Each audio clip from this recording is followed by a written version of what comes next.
Attending concerts or going to sporting events should be a great time. But recent violent mass tragedies have many of us questioning our own safety here in the Northland.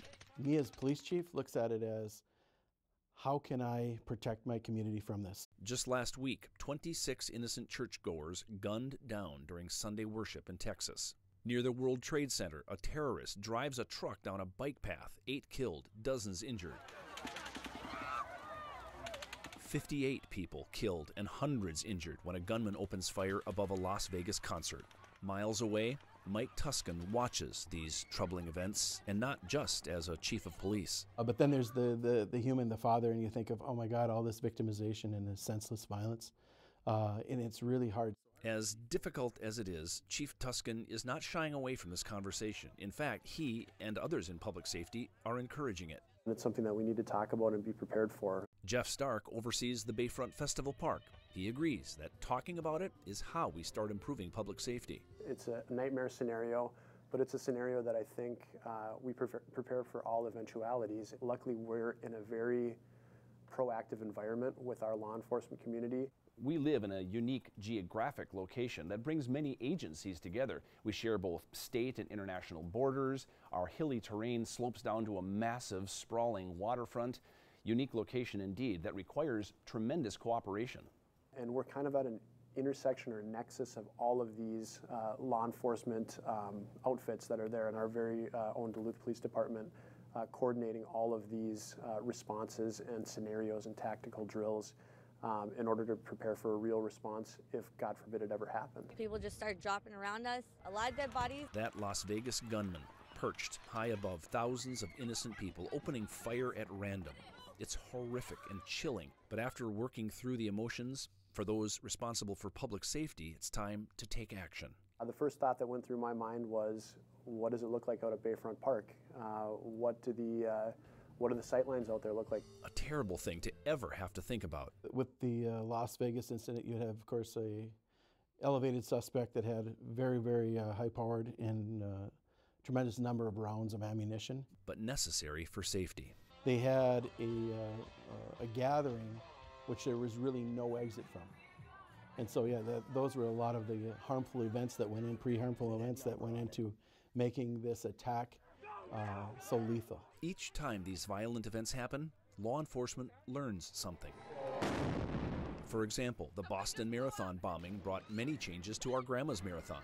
Pre-Boston bombing, we had a skeleton crew that would work down at the finish line of Grandma's, and it always had worked. Now our year after Boston bombing completely changes. We have staff that is down in plain clothes. We have a significant uniform presence.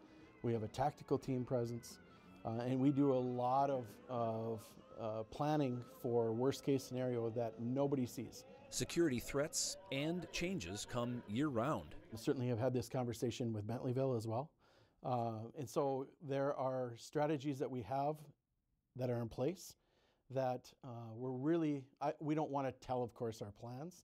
But yeah, we have in place a response protocol for many different eventualities. Indoor events pose their own challenges. You know, everyone thinks active shooter.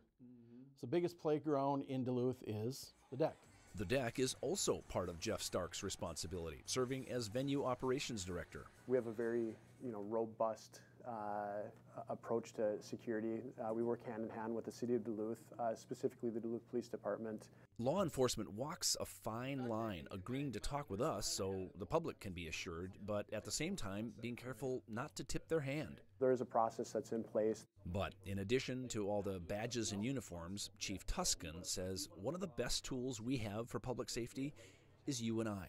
Be aware if something or someone catches your eye. You don't hesitate to call 911 is really, truly where our strength comes from. While everyone works to keep their eyes open and raise awareness, we can also expect to see real changes in our daily lives. I don't know if that means wanding. I don't know if it means a metal detector, but I think everyone who runs events now want to do that target hardening that keeps people safe, and with a minimal intrusion. There will be other trade-offs. For example, new to some Duluth attractions, fewer entry points. You'll notice if you go to a large event such as Fourth Fest, or if you go to Tall Ships, there will be a single entrance point, and there will be basically chutes to have people come through. Stark says to accommodate that new policy change, they'll open the gates earlier, and he advises patience.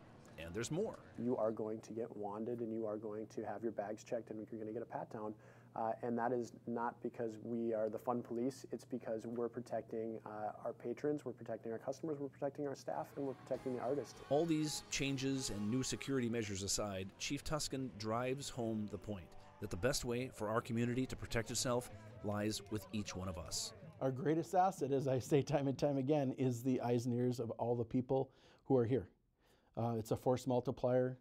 See something, say something.